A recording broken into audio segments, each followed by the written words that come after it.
Hello and welcome to a very special episode of The Company Doctor, coming to you live from Menemsha Beach in Martha's Vineyard, Massachusetts, a key filming location for the iconic film Jaws. The locals of Edgartown, aka Amity Island, are gearing up for the 50th anniversary of the release of the game-changing thriller, and we thought we'd mark the occasion in our own way with a classic walk and talk.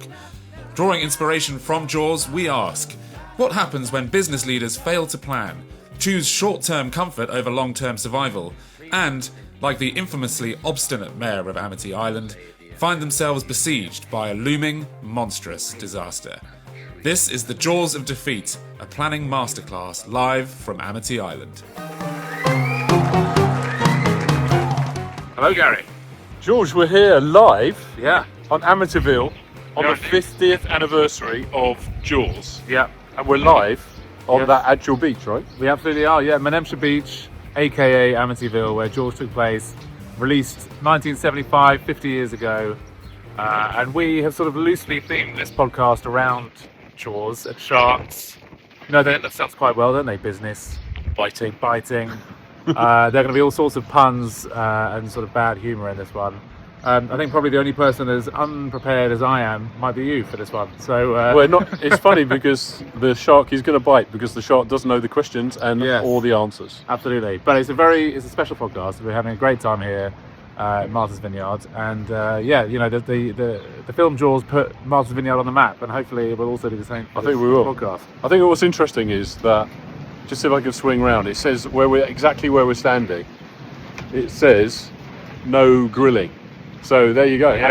How you gonna wear that? Well, too bad because there's going to be some serious grilling. Do you think we should start walking on I think this? we should. Yeah, I mean, on this we've got some people coming towards us. Anything could happen. It's live. It's live TV. It is live. Also, this person's wearing, what do you call it, a dry suit? Yeah. Yeah, It looks a possibly. bit wet for a dry suit, but anyway. Yeah, well, that's Keep fine. going. Let's kick it off.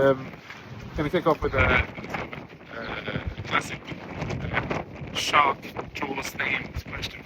Oh, where are you moving? Where are you moving? Well, I'm going this way. Oh, okay. Yeah. We're Just getting a bit with. So we all remember, obviously, in the film Jaws, the town mayor is hopelessly ill-prepared for what happens after the shark attack. Ignores all the warnings that come from all his advisors. He refuses to listen. What would you say is the modern business equivalent of that, and what should leaders do rather than totally ignore those sorts of warnings in the business landscape? Wow, that's a fantastic question. You know what? I never realised there was a meaning behind Jaws. I just thought it was about fish that ate. So that is such a good question. The one that springs to mind, there's probably two, but let's give two. One is change. Companies that fail to adapt to their market, and there's so many companies I'm thinking of right now that were top of their game. They didn't adapt. They didn't read the tea leaves, and then they're just not around anymore. They're not smell out. And so I think the first one is you've got to be like Madonna, don't you think? You've got to change, and you've got to move with the times. Otherwise, if you don't change, you're actually going backwards, I think.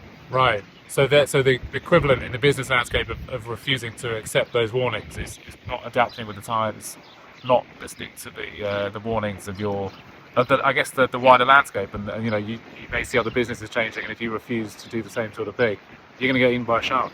Chomp chomp. Yeah. I think at one level, when people are listening to this, they're going to think, well, that's obvious. But actually, when you're in it, particularly if you're on top of your game, before you know it, things change around you didn't see. I'll tell you what it's like. It's a bit of a story about boiling a frog. It sounds a bit neat. If you throw a frog in hot boiling water, it will jump out because it doesn't want to get cooked. Mm-hmm. But if you put the frog in cold water and slowly turn up the temperature, it cooks over time. Yeah. I think that's what's happening to people right now. They're getting cooked, or eaten by the shark. Well, it's very apt. It's very apt to have some lobster. We are. I think currently being prepared apart. Yeah.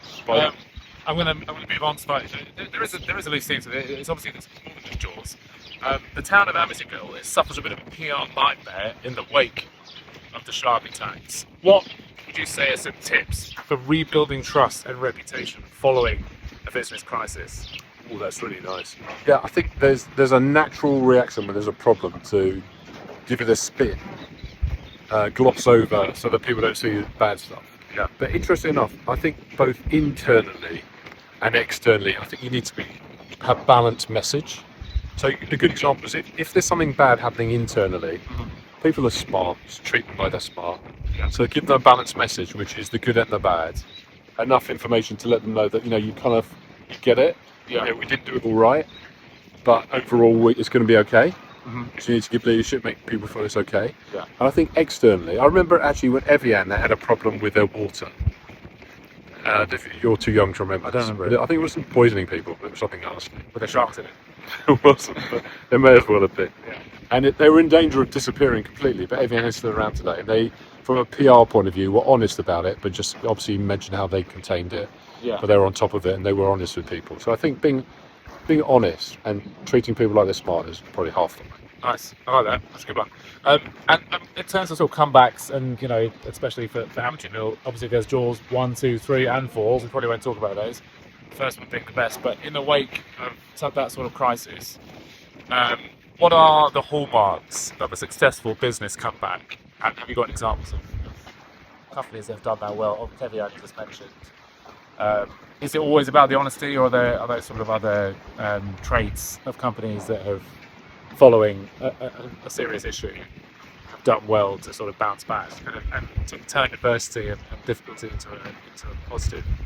I think it depends on what the problem is, and the severity of it. But I think the natural thing to do is to understand what the problem is, and which is not necessarily easy to do when you're in the middle of something. And some people will say, stop the bleeding. Sorry to use that term when we're talking about sharks eating it. I know, it's perfect. But you've got to kind of clean your house, understand what's going on, and find out the truth for yourself, so that you can either stop something or contain it. Yeah. Or if it's a longer term thing where it's a business change, I think you need to understand. I mean, a good example right now would be, because it's going to be easy for us to talk about and not to solve, is AI. Uh-huh.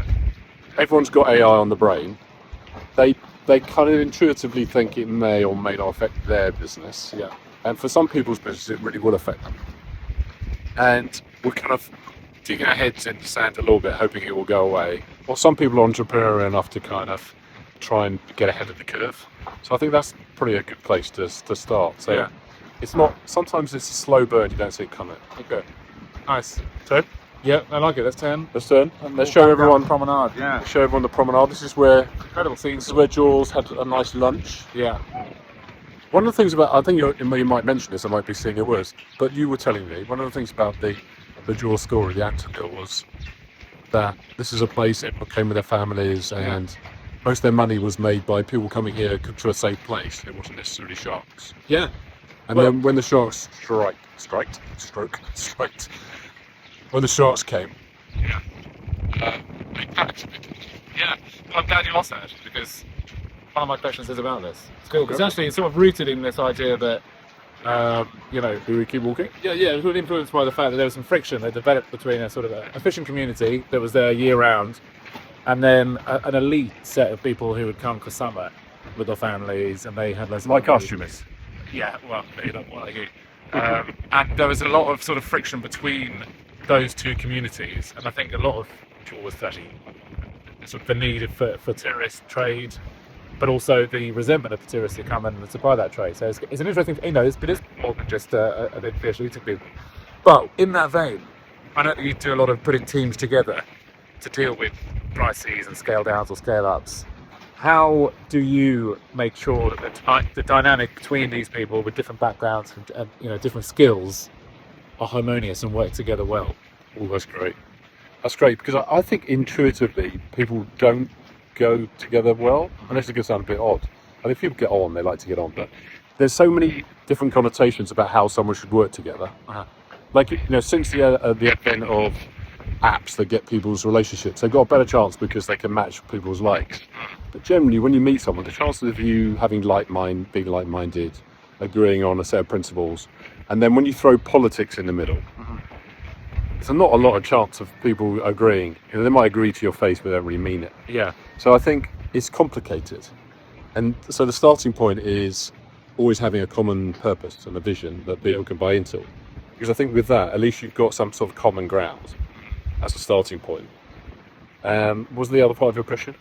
Well, it was more. Yeah, but I think the common in this scenario, the common thing between the locals and the tourists is getting rid of the shark, isn't it? They both want the same thing. The tourists want it because they want to swim in the sea, and the locals want it because they want the tourists to come. And that was the only part of the question really. It was like, how do you make sure that these people that join the teams that you create, that they get on? And I think a common goal, you say, is both start. Yeah, common goal is one thing, and I think probably the second part, thanks for the reminder, is to have a plan B, because the truth is shit happens, things go wrong, and it's natural. There's nothing that's okay. Yeah. And if you don't have a plan to deal with that, so in most projects, the project team would have what they call a mitigation plan, which is supposed to be the plan that says if A, B, or C happens, this is what I'm going to do. Yeah. And so when A, B, and C do happen, you're ready. And I think that's good advice for people in business to go, things go wrong. Some things matter more than others, so you can rate them in importance, but that you're prepared. A good example would be for me is I was on a plane once. Jane is very scared of flying. And as the plane was about to land, some people might have been in this situation before, especially nervous. It literally took off again at speed before it landed. And the reason it did that is it had a plan. That if a certain set of criteria happened, there's no debate or possibility of doing something. The answer is you take off again, otherwise you might crash. And I think in business you have to weight up different problems that might happen and severities, and have a plan of action. Some have no tolerance to them because of their importance, and some do because they may not be that important. That's what I was saying. That's great, and that sort of plan of action and sticking to it is important because we're talking about Jaws here, and you've got one camp saying indefatigably that you must close the beach.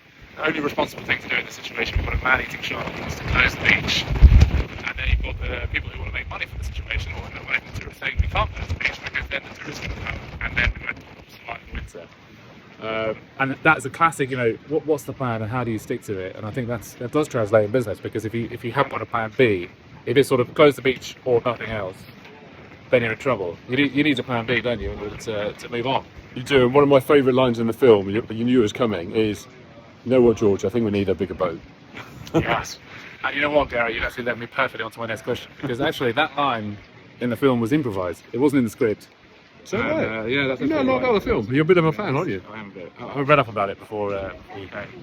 And the line itself is an improvised line. And it does say we're going to need a bigger boat. And I think it sort of typified a lot of problems that went on set, apparently. But in that vein, what would you say are the signs that it's time for your business to scale up? And what are the first steps that business owners should do in order to begin that scale-up process? That is such a great question, because thank you, you're welcome. As a business owner myself, it's a really difficult challenge, because if you don't scale up, if you're successful, because you don't plan not to be successful, then you're not ready, and actually you give a poor service, or you can't implement what you wanted to. And on the other hand, if you build the team before it comes, you might end up getting ahead of yourself and putting too much cost to the business, and therefore never make it because you've got too much cost, you can't manage the cash flow. Yeah. So it's a really difficult dance and balance. But you've got to take action, because if you do none of those things, you can't grow. You've got to invest to grow. Yeah. You can't plant seeds and not expect them, not water them to grow. So my advice would be optimistic, but then burn the bridge behind you, because if you've invested, so you've got to put enough of a critical mass together to build a business. Yeah. You better go for it, because otherwise, if you don't, then you just wasted your money and you're in trouble. But don't not invest, because otherwise don't be in business. And don't. As I say, for any size companies, like, you've got to get the balance right of growing ahead without over baking it. Right. Okay. Yeah, that's good. That is a tricky question. It's really tricky. How do you know when the signs are there? And it's not easy. I think you just got to go for it sometimes. Yeah. I think I'm nearing the end of my question. Please, because my arm is really hurt. Yeah, so that's fine. I think we knew it was going to be a short one. I've run out of shark puns and Jaws-related questions.